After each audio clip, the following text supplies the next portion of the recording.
요즘 경제가 어렵다고 합니다. 그래서 그런지 젊은 분들이 아이를 낳지 않는 것을 우리 잘 압니다. 그래서 그런지 또 우리 교회 학교 아이들이 줄어들고 있다고 하죠. 조금이 아니라 많이 줄어들고 있습니다. 작은 교회만 그런 게 아니라 큰 교회도 마찬가지입니다. 교회 학교가 주는 이유, 이렇게 저출산으로 인한 이유도 있겠지만 제가 이렇게 개인적으로 생각해 볼 때는 우리 교회 교육에도 문제가 있는 것 같습니다. 점점 교회가 교회 교육의 본질을 잊어가는 것 같아요. 여러분, 하나님이 원하시는 교육이 뭘까요? 그 아이들 지식을 늘리는 걸까요? 단순히? 그래서 뭐 좋은 학교 가게 하는 것만이 하나님 원하시는 걸까요? 하나님이 원하시는 교회 교육은 그 영혼이 주님을 만나게 하는 겁니다. 그 영혼이 주님을 만날 수 있도록 인도하는 거죠. 가장 중요한 것은 자녀들 신앙 교육에 관한 부모의 관심이라고 저는 생각합니다. 또 우리 교회 교인들이 어린 심령에 대해서 관심을 갖게 하는 거죠. 다 그런 건 아니지만 이런 생각 해봤어요. 여러분, 우리 부모님들이 조금 실수하는 게 있는데 뭡니까? 물론 힘들게 아이들 학원에 보냅니다. 하지만 학원에 보내면 교육이 끝납니까? 지금 이제 시험도 보고 결과를 보고 엄마 아빠들이 막 자녀들에게 아마 그런 말 할 겁니다. 야, 내가 너 학원을 얼마나 보냈는데, 얼마나 비싼 돈을 들여서 너 학원을 보냈는데 이렇게 못했냐? 혹시 그런 마음이 있다면 한번 생각해 보십시오. 그냥 내가 학원에 다 보내고 끝나지 않았나? 가서 공부를 하는지 마는지, 정말 자기가 원해서 하고 있는지, 내가 억지로 등 떠밀어서 보냈는지. 여러분, 학원 보낸다고 교육이 끝나는 것은 아닙니다. 마찬가지로 교회 학교도 마찬가지입니다. 아이들 신앙, 교회 학교 보낸다고 끝나는 게 아닙니다.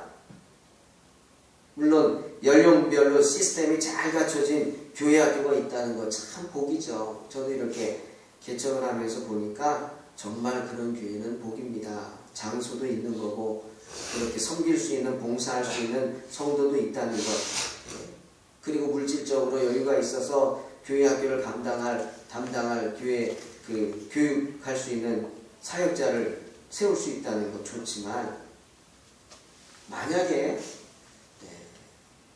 그래서 우리 성도들이 나중에 아이들 때문에 교회를 옮긴다고 여기저기 교회를 찾아가는 것 보면 참 안타깝지만, 만약에 여러분 생각해 보세요.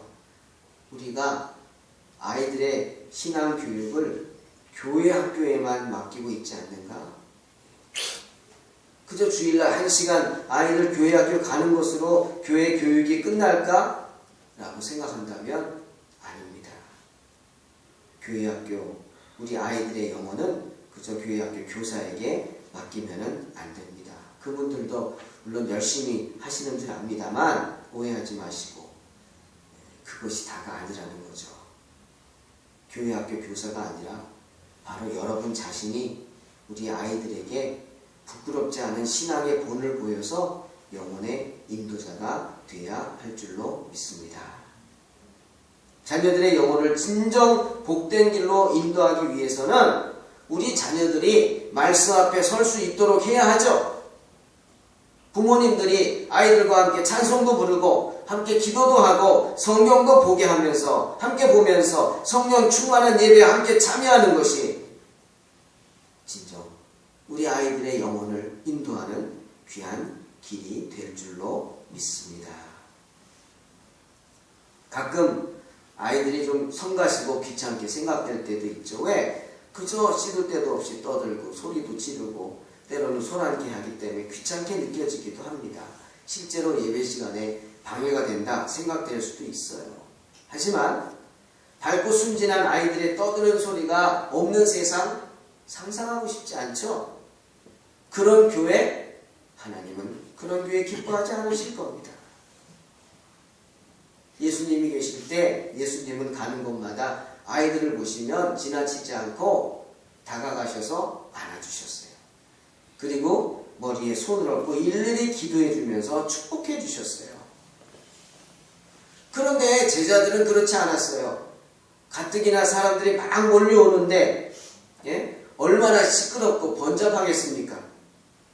그래서 제자들은 그렇게 번잡스럽게 구는 아이들을 보고 화를 냈어요. 그리고 부모를 보고 화를 냈어요. 아니 뭐 여기까지 애들 데리고 와서 이렇게 혼란하게 하느냐. 하지만 주님은 그런 제자들을 도리어 책망하셨죠. 꾸중하셨어요. 어린아이들 용납해라. 내게 오는 거 금하지 말라. 천국이 이런 자의 것이다. 말씀하셨어요. 교회에는 아이들의 떠드는 소리가 있어야 합니다. 여러분 그거 아십니까? 어렸을 적에 부모님 손에 이끌려서 교회 나오는 것처럼 큰 복은 없습니다.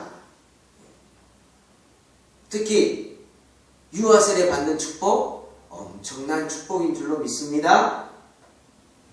부모와 함께 교회 나와서 그 신앙을 이어받아서 마음에 생명의 싹이 심겨져서 싹 트는 것처럼 큰 복은 없다는 말입니다. 부모들은 자녀들을 주님 말씀 앞에 세워야 합니다. 자녀들을 교회에 데리고 나와서 말씀으로 양육할 수 있어야 합니다. 그래서 주의 말씀이 그들의 영혼을 터치할 수 있게 만들어줘야 한다는 겁니다.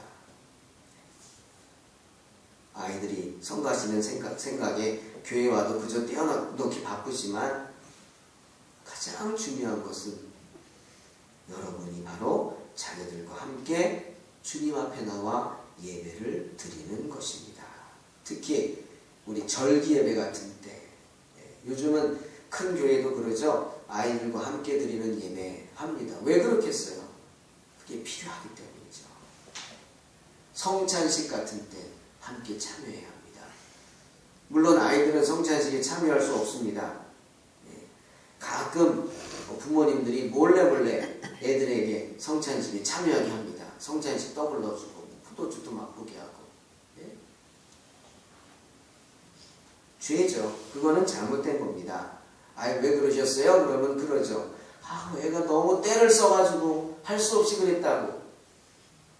그러면 그걸 말려야 합니다. 그게 교육입니다. 산교육이죠. 아이들 때를 써도 못하게 하고 왜 너희가 성찬식 떡을 함부로 먹으면 안 되는지 그때 알려줘야 합니다. 왜 세례를 받아야 하는지, 왜 입교를 해야 하는지 부모님들이 그때 아이들에게 이야기해줘야 합니다. 그것이 영적인 교육이죠. 여러분, 온 가족이 함께 한자리에 모여서 예배 시간에 성찬식에 참여할 수 있는 그게 얼마나 큰 축복입니까? 우리 동탄 소망교회는 그런 축복이 있는 줄 믿습니다. 부모의 손을 잡고 나와서 함께 예배드리고 부모의 축복 속에 세례를 받고 함께 성찬에 참여하는 그 영적인 감동은 어린 자녀들이 평생 잊지 못할 감동이 되는 것입니다. 영적 교육이 되는 거죠. 그저 교회 학교에 쑥 밀어넣고 가는 그런 부모님이 되지 마십시오. 함께 예배에 참석하고 또 은혜 받은 것들을 또 묻고 나누는 겁니다. 그래서 아이들이 깨닫지 못했던 것을 알려주면서 우리 부모들이 자녀들을 신앙교육을 바로 해야 되는 것입니다. 오늘 잠언 14장 26절에 뭐라 그랬어요? 여호와를 경외하는 자에게는 견고한 은혜가 있다 말씀하셨어요. 그 자녀들에게 피난처가 있다 말씀하십니다. 무슨 말이죠? 경건한 성도들의 자녀는 그 부모의 신앙을 보고 배워서 행동한다는 거예요. 여러분, 기도하는 백성은 망하지 않는다 그랬죠? 아멘? 기도하는 성도의 자녀는 결코 잘못되지 않습니다. 부모님들이 기도하기 때문이죠. 부모님들이 신앙으로 그 자녀들을 양육해서 험한 세상에 물들지 않게 하기 때문입니다. 죄악에 빠지지 않게 하기 때문이죠. 그래서 더 평탄한 길로 가게 된다고 성경은 분명히 말씀하시는 거예요. 부모가 자녀들과 함께 하면서 말씀 앞에 서서 자녀들의 어린 그 영혼들을 만져주고 인도하기 때문에 절대로 잘못되지 않습니다. 저는 이것을 영적인 잔소리라고 생각합니다. 잔소리하는 거 싫잖아요. 듣는 거 싫죠. 하지만 잔소리가 다 나쁜 건 아닙니다. 좋은 잔소리도 있어요. 내 영혼을 살리는 복된 잔소리도 있습니다. 갈라디아 3장에서 바울이 그러잖아요. 율법이 우리를 그리스도에게로 인도하는 몽학 선생이다. 쉽게 말하면 잔소리꾼이란 말이에요. 율법이. 율법은 우리에게 말하죠. 우리를 쫓아다니면서 우상 섬기지 말라, 살인하지 말라, 도둑질하지 말라, 이것도 하지 말라, 저것도 하지 말라, 이렇게 하면 안 된다, 저렇게 하면 안 된다. 그저 잔소리합니다. 하지만 그것은 언제까지? 우리가 참된 믿음을 가지고 스스로 판단하면서 내 신앙을 지킬 수 있을 때까지는 잔소리합니다. 부모님도 마찬가지입니다. 누가 아이들에게 그런 영적인 잔소리 해주겠어요? 부모님이 해줘야 돼요. 기도해라. 내가 기도하지 않고 기도해라. 할 수 있습니까? 성경 읽어라. 자기는 성경 읽지 않고 성경 읽으라고 할 수 있어요? 봉사해라. 내가 먼저 봉사하는 모습을 보여야지. 자기는 하나님의 것을 구별하여 하나님께 드리지 못하면서 너희는 하나님의 것을 도둑질하는 죄인이 되면 안 된다! 라고 말할 수 있습니까? 말할 수 없습니다. 자녀들에게 부모가 스스로 본이 되어서 그런 역할을 감당해야 한다는 거예요. 예배당에 와서 먼저 기도합니다. 어린아이를 품에 안고 와서 두 손을 모으게 하고 그 손을 붙잡고 함께 기도해 줍니다. 그것이 진정한 신앙의 교육이 되는 거죠. 여러분 한번 생각해 보세요. 요즘 교회에서 아이들 뭘로 그 아이들을 데리고 올 수 있어요? 재밌는 걸로? 세상에 재밌는 게 얼마나 많습니까? 교회 학교가 재미를 줄 수 있어요? 물질로? 여러분 세상에 좋은 게 얼마나 많아요. 교회에서 주는 물질이 그들을 만족시킬 수 있을 것 같아요? 안 됩니다. 물질로도 안 됩니다. 재미로도 안 됩니다. 뭐로 됩니까? 바로 그들의 영혼의 문제를 지적해줘야 돼요. 그들의 마음에 정말 하나님의 살아계심을 느낄 수 있게 해줘야 됩니다. 그래서 그들을 교회로 이끌어 올 수 있으면 그 다음은 누가 하십니까? 주님이 붙잡아 주실 줄로 믿습니다. 그저 어린 자녀들 입에서 하나님이라는 말이 나오게 하고 예수님이라는 말이 나오게 하고 성령님이라는 외침이 나오면서 기도할 수 있도록 우리는 그들을 주의 앞으로 이끌고 오는 겁니다. 성령이 하십니다. 부모님들은 거기까지 역할을 감당하고 그 다음은 하나님께서 그의 마음에 역사하십니다. 그래서 하나님이 그들의 마음을 만져줘서 느끼게 하고 전능하신 하나님의 계심을 알게 하며 자기 자신이 하나님의 귀한 존재임을 깨닫게 합니다. 인생의 주인이 내가 아니라 하나님이다 깨닫게 하는 것 바로 성령이 하십니다. 고로 내가 아닌 주의 영광을 위해서 살아야 함을 알게 하십니다. 때문에 부모님들은 자녀들을 교회로 인도할 수 있어야 하는 것이고 교회는 부모님들이 자녀들을 교회로 인도할 수 있도록 계속해서 권면해야 하는 것입니다. 오늘 요한복음 6장 우리 잘 아는 오병이어의 기적입니다. 영혼의 인도자 얘기하면서 목사님 왜 이 본문을 택할까? 뭐 이렇게 생각하는 분들도 있어요. 그런데 오늘 이 말씀을요. 오병이어의 기적에만 관심을 갖지 말고 그 오병이어의 기적이 어디서 시작되었는지 한번 생각해 보십시오. 한 어린아이죠? 그 아이가 왜 거기에 있습니까? 벳세다의 언덕에 예루살렘에서 그 멀리 떨어진 갈릴리 호숫가의 언덕에 이 어린아이가 어떻게 온 겁니까? 자기가 찾아왔나요? 소풍 가는 마음으로? 아닙니다. 부모의 손에 이끌려 간 거예요. 저도 제 모교인 그 소망교회 처음 갔을 때 기억합니다. 제가 혼자 찾아갔나요? 아닙니다. 어머님 손에 이끌려서 갔어요. 어머니가 데리고 간 거예요. 이 어린아이 어떻게 그 벳세다 언덕까지 주님의 말씀을 듣기 위해 왔어요? 혼자서? 아니, 부모의 손에 이끌려 온 줄로 믿습니다. 그 당시 사람들은 예수님이 만져주시길 바랬어요. 자녀들을 데리고 오면은 주님이 다 만져주시고 머리에 손을 얹고 기도하시고 축복해 주셨어요. 그것을 사모했기 때문에 이 부모님들이 그 먼 거리를 어린아이를 데리고 온 거예요. 부모의 믿음으로 온 거죠. 그곳에 온 아이는 주님 행하시는 놀라운 기적들을 부모님과 함께 봤어요. 기가 막힙니다.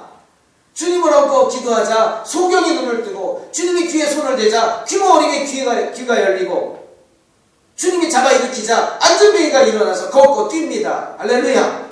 기적들을 보는 거예요. 부모와 함께. 각종 병에 걸린 사람들이 살려달라고 매달립니다. 주님은 그거 외면하지 않고 일일이 만져주시고 안아주시고 품어주시고 그들의 병을 싹 고쳐주십니다. 놀라운 기적들이 일어나는 것을 보는 거예요. 기가 막힌 일입니다. 누구와 함께? 부모와 함께. 하지만 해가 뉘어지고 이제 늦어지니까 이 아이도 하루 종일 굶었잖아요. 기적들을 보니까 밥 먹을 생각도 못하죠. 하지만 배가 고파서 자기가 가지고 온 도시락을 먹고 싶은데 먹을 수가 없었어요. 왜? 주변을 보니까 밥 먹는 사람이 하나도 없어. 그리고 다들 자기 병 고치고 문제 해결하기 위해서 간절한 눈빛으로 주님을 바라보는데, 자기보다 더 어린 아이들도 배가 고프지만 참고 있고 병든 사람들도 배가 고프지만 참고 있어요. 물론 먹을 것이 없어요. 자기만 도시락이 있어. 그런데 이 어린아이의 눈에 보이는 것이 있었어요. 그렇게 자기도 배가 고픈데 누가 보였어요? 예수님이 보이는 거예요. 하루 종일 아무것도 못 드시고 말씀을 전하시는 예수님, 더군다나 병자들 고쳐주시느라 정신없이는 예수님 바라보면서, 야, 우리 주님이 얼마나 힘드실까? 우리 주님 얼마나 배가 고프실까? 이 어린아이가 그 생각을 합니다.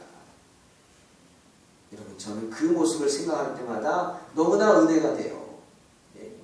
기껏해 이 아이가 몇 살이나 됐을까? 많아봤자 한 6살 됐을까요? 7살 됐을까요? 이 어린아이가 자기도 배가 고픈데 하루 종일 굶어서 그것도 잊어버리고 예수님을 생각할 수 있다는 것, 얼마나 기특한 믿음입니까? 이 믿음이 어디서 나왔어요? 부모님에게서 나온 거죠. 부모님이 예수님 만나겠다고 믿음을 가지고 이 어린아이를 데리고 온 것, 주님을 사랑하는 그 부모의 마음이 이 아이에게도 전달된 것이 아닙니까? 이것이 바로 교육이죠. 산 교육입니다. 이 아이의 영혼의 인도자는 부모님이죠. 주님께 드리고 싶어하는 그 마음이 이어져서 나도 주님께 뭔가 드리고 싶다. 이 어린아이의 마음에 감동을 준 거예요. 그때 생각한 게 뭐죠? 자기가 가지고 있는 것. 도시락. 작은 도시락. 보잘것없는 도시락이지만, 나도 먹고 싶지만, 나도 배가 고프지만 이것을 주님께 드리고 싶다. 이 아이는 그런 믿음을 가졌던 겁니다. 정말 아무것도 아닌 거예요. 작은 도시락이지만. 그리고 또 문제가 있어요. 그 도시락을 드리고 싶은데 드릴 수 있는 방법이 없는 거예요. 여러분, 부모의 문제가 여기까지입니다. 부모는 이 아이를요, 예수님을 전하고 복음을 전하고 주님은 좋은 분이다, 주님은 하나님의 아들이다 전하지만 그 주님을 만나게 할 수는 없었던 거죠. 이 어린아이의 그 마음을 주님께 전달할 방법이 없네. 이 어린아이가 도시락을 가지고 주님 만나기 위해서 가는데 제자들이 막아섭니다. 얘야, 지금 정신없다. 보이지 않니? 이렇게 정신없는데 너까지 와서 정신없게 하니? 하나도 관심을 갖지 않습니다. 그때 주님이 말씀하시죠. 제자들에게. 배가 고파하는 사람들을 보고 너희가 먹을 것을 줘라. 특히 빌립을 불러다 말하셨어요. 너희가 먹을 것을 줘라. 근데 성경을 보면 이렇게 말씀하세요. 요한복음 6장 6절에 주님께서 이미 어떻게 하실 것을 아시고 빌립을 시험코자 하시려다. 무슨 말씀이죠? 큰 은혜의 말씀입니다. 주님은 다 알고 계셨다는 거예요. 그리고 어떤 계획을 갖고 계셨어요. 바로 이 어린아이를 생각하고 계신 것 같아요. 제자들은 어떤 큰 것이 있어야 하나님의 일을 할 수 있다고 생각했어요. 우리 주님이 어떤 분인지 생각하지 못했어요. 오늘 이 오병이어의 사건 전을 보면은요, 예수님이 베데스다 못가를 찾아가셨어요. 그곳에 누가 있었냐면 38년 된 병자가 있었어요. 베데스다 못가에 물이 이렇게 동할 때, 샘솟을 때 누구든지 처음 들어가면은 어떤 병이든 다 난다는 믿음을 갖고 실제로 그런 기적이 일어났어요. 거기 38년 된 병자가 병이 낫기 위해서 들어가기 위해서 기다리고 있었지만 불가능이었어요. 왜? 이 병자는 그 샘에 누구보다 먼저 뛰어 들어갈 능력이 없었어요. 힘이 없었어요. 하지만 그는 그 장소를 떠나지 않고 믿음을 가지고 하나님의 은혜를 구하면서 그 자리를 떠나지 않았다는 거예요. 하나님은 그 믿음을 보셨어요. 그 마음을 읽으셨어요. 그래서 예수님이 그 자리를 찾아가셔서 그 병자를 만나고 묻습니다. 내가 낫고자 하느냐? 병자의 대답은 뭡니까? 주님, 낫고 싶습니다만 내가 뛰어들어갈 수가 없습니다. 내가 가기 전에 다른 사람이 먼저 갑니다. 불가능입니다. 그 얘기죠. 빌립하고 같은 말이에요. 빌립아, 네가 먹을 것을 줘라. 주님, 똑똑하죠. 제가 계산해 봤더니요, 이 사람들 뭐 돈을 걷어봤자 얼마나 내겠어요? 그래도 200데나리온이나 되는 돈이 부족합니다.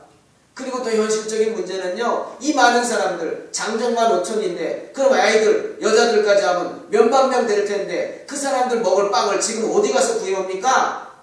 불가능합니다. 주님, 나 들어가고 싶지만, 내가 가기 전에 다른 사람이 먼저 가서, 내가 그 샘에 처음으로 들어간다는 건 불가능합니다. 똑같은 얘기죠. 안 된다는 거예요. 하지만 여러분 아십니까? 기적이 뭡니까? 기적이란 불가능이 가능해지는 것인 줄 믿습니다. 내가 불가능하다고 생각할 때, 내가 이제는 도저히 방법이 없다고 생각할 때, 바로 그 순간이 하나님의 기적이 일어나는 순간인 줄로 믿습니다. 조금 전에 38년 된 병자를 봤어요. 그 불가능이 가능해지는 것, 주님께서 그를 불쌍히 여기시고 일어나 걸으라 했어요. 불가능한 순간에 주님을 만남으로 그는 일어나는 기적을 체험했습니다. 베데스다의 못에 들어갈 필요도 없었어요. 주님을 만나서 해결된 거죠. 할렐루야. 그걸 봐놓고 빌립은 계산하고 있어요. 현실이 불가능합니다. 현실적으로 안 됩니다. 하지만 주님 뭐라고 그랬어요? 이미 해결책을 다 알고 계시다고 했어요. 주님은 빌립과 제자들에게 두 가지를 알려주고 싶었어요. 불가능이란 없다.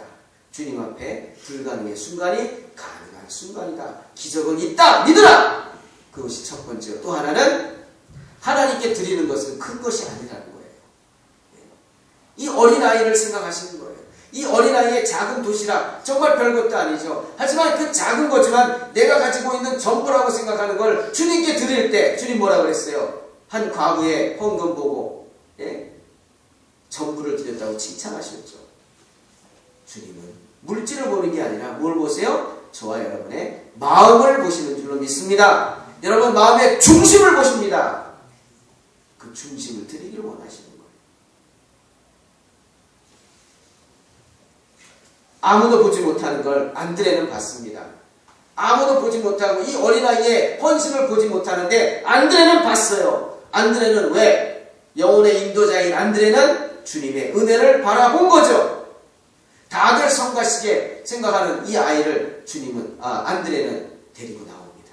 주님께로 데리고 나옵니다. 주님 앞으로 나와서 말합니다. 그 어린 영혼을 주님께 인도하는 거예요. 주님, 여기 한 아이가 있어서 자기의 작은 도시락을 가지고 와서 주님 앞에 드리겠다고 합니다. 주님. 얼마나 기특합니까? 그러죠.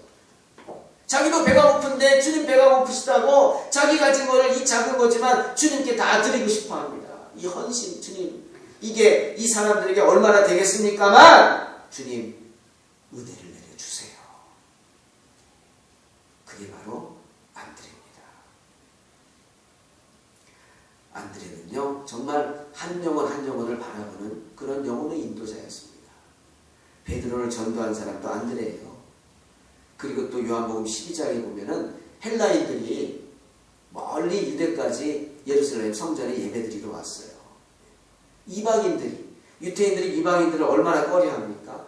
근데 이 헬라인들이 주님을 만나고 싶어 했어요. 여기까지 왔으니 내가 주님을 만나겠다고. 그런데 아무도 이 헬라인들을 예수님께로 인도해주는 사람이 없었어요. 제자들도 다 외면했어요. 왜? 이방인이잖아. 율법에 걸리잖아. 괜히 이들을 인도했다가 바울이 왜 감옥에 갇히고 죽게 됩니까? 이방인을 성전에 데려왔다는 오해를 받아서 그런 거 아니에요. 아무도 그들의 말을 듣지 않았어요. 이들이 할 수 없어서 빌립을 찾아왔어요. 아까 그 빌립이죠. 빌립에게 예수님을 만나게 해달라고 했지만 믿음이 없는 빌립, 그저 현실만 바라보는 빌립이 뭐 하겠어요? 못했어요. 안 해줬어요. 난 그럴 수 없다. 그런데 하도 이 헬라인들이 간청하니까 빌립이 누구를 찾아갑니까? 바로 안드레를 찾아갑니다. 안드레가 빌립의 말을 듣고 이 헬라인들을 보고 너무 기뻐하는 거예요. 이런 복된 일이 어디 있느냐? 이방인이지만 그 아름다운 영혼을 가진 사람들, 안드레가 가만히 있겠습니까? 그 헬라인들을 데리고 누구에게 갑니까? 예수님께 갑니다. 남들이 나를 뭐라 그러든 율법을 범했다 그러든 말든 그게 중요한 게 아니다. 주님은 한 영혼 한 영혼을 귀히 여기신다. 믿었던 거죠. 아름다운 영혼의 인도자 안드레는 이 이방인 헬라인들을 주님께 안내해서 그들을 주님 만나게 합니다. 그 안드레를 주님이 얼마나 축복하는 줄 아세요? 요한복음 12장 24절로 26절입니다. 한번 함께 읽어볼까요? 우리 앞을 보시고 시작. 내가 진실로 진실로 너희에게 이르노니 한 알의 밀이 땅에 떨어져 죽지 아니하면 한 알 그대로 있고 죽으면 많은 열매를 맺느니라. 자기 생명을 사랑하는 자는 잃어버릴 것이요 이 세상에서 자기 생명을 미워하는 자는 영생하도록 보존하리라. 사람이 나를 섬기려면 나를 따르라. 나 있는 곳에 나를 섬기는 자도 거기 있으리니 사람이 나를 섬기면 내 아버지께서 저를 귀히 여기시리라. 아멘. 무슨 말입니까? 주님을 따르려면 십자가 져야 한다는 거예요. 주님을 기쁘시게 하려면 주님이 기뻐하는 일을 해야 합니다. 그 일에는 내 희생이 필요하고 내 헌신이 필요합니다. 욕먹을 거 생각하고 자존심 생각하고 전도 못하는 거 안 됩니다. 욕먹을 거 각오하고 내 자존심도 다 버리고 주님을 전해야 합니다. 이 영혼이 주님을 만나 구원받을 수 있다면 그보다 더 큰 축복이 어딨습니까? 다니엘이 말했어요. 많은 사람을 옳은 대로 돌아오게 한 자는 하늘의 별과 같이 빛나리라. 아멘. 그 축복은 그냥 얻는 게 아닙니다. 내 자신의 희생을 필요로 하는 거예요. 때문에 주님은 미리 떨어져 싸워져야 한다 말씀하시고 또한 그렇게 자기를 헌신하는 사람, 그렇게 나를 섬기는 사람을 내 아버지께서는 귀히 여기시리라 축복하는 겁니다. 영혼의 인도자 안드레는 이렇게 하나님께 축복을 받는 복된 사람이 된 것입니다. 사랑하는 성도 여러분, 요즘 영화 하나가 아주 감동을 주고 있다고 합니다. 바로 사랑의 교회를 개척한 그리고 돌아가신 우리 오카름 목사님이 1대1을 다룬 제자 오카름이라는 왜 그 영화가 많은 사람에게 감동을 줍니까? 그분이 평생을 제자 교육에 힘쓰며 영혼의 인도자가 되어서 많은 영혼을 주님께로 인도했기 때문이죠. 저는 그걸 보면서 저도 어제 정말 제 영혼의 인도자라고 생각하는 귀한 전도사님 돌아가셨어요. 2주기 예배 설교를 하러 갔었어요. 그분은 저를 청년 때부터 위에서 기도해 주시고 오늘 제가 목사가 될 수 있도록 많은 격려와 위로와 기도해 주신 분이에요. 제 인생에 큰 영향을 끼친 분 중에 한 분입니다. 예배를 인도하러 여주를 가면서 생각해 봤어요. 이런 생각이 들었어요. 부모가 돌아가시면 어디 묻습니까? 땅에 묻습니다. 또 사람들은 자녀가 죽으면 어디에 묻는다 그래요? 가슴에 묻는다. 그러면 내 영혼의 인도자인 사랑하는 주의 종이 죽으면 어디에 묻을까? 저는 이렇게 말했어요. 눈동자에 묻습니다. 눈동자에. 뭡니까? 내가 영향을 받고 은혜를 받은 그 모습으로 변화돼서 이제는 모든 것을 다르게 보는 거예요. 이제는 나 중심으로 봤다면 그 눈동자가 변해서 하나님 중심으로 봅니다. 이제는 내가 기뻐하는 것만 쳐다봤다면 이제는 내 눈동자가 변해서 하나님이 기뻐하는 것을 바라봅니다. 새로워집니다. 이제는 다른 사람이 어떻게 되든 말든 관심 없었다면 이제는 내가 은혜 받고 새로워지면서 내 눈동자는 뭘 봅니까? 그 영혼을 바라봅니다. 주님을 모른 채 죽어가는 영혼을 바라보고 안타까워합니다. 눈동자에 묻어야 한다는 거예요. 사랑하는 성도 여러분, 저와 여러분은 안드레와 같이 아름다운 영혼을 주님께로 인도하는 영혼의 인도자가 되어야 합니다. 먼저 여러분의 자녀들을 주님께로 인도하십시오. 안 된다 하지 마시고 기도하면서 주님께로 인도하십시오. 주님이 붙잡아 주실 줄로 믿습니다. 주님 앞으로 데리고 나와서 함께 예배를 드리면 이 어린아이의 작은 헌신, 보잘것없는 헌신이 오병이어의 기적을 있게 한 것처럼 그 작은 믿음이라도 세워주고 붙잡아줄 수 있는 안드레와 같은 영혼의 인도자가 되시기를 주님의 이름으로 축원합니다. 주님이 작은 헌신을 기뻐하지 않습니까? 이 어린아이의 작은 도시락이 장정만 5,000명을 먹이고도 12광년이 남는 축복이 베풀어지지 않습니까? 믿으십시오. 우리의 작은 헌신이 큰 역사가 일어나게 하실 줄로 믿습니다. 우리 동탄 소망교회 정말 이곳에 뿌리를 내릴 수 있고 하나님의 은혜를 사모하고 있습니다. 주님 분명히 인도하여 주실 줄로 믿습니다. 죽어가는 영혼들에게 생명체를 던지는 교회가 될 수 있도록 저와 여러분이 힘쓰고 애쓰고 기도한다면 우리의 그 작은 헌신이 놀라운 오병이어의 기적으로 돌아오게 될 줄로 믿습니다. 아름다운 영혼의 인도자가 되어 이런 믿음으로 승리하는 저와 여러분이 되시기를 주님의 이름으로 축원합니다. 기도하겠습니다. 하나님,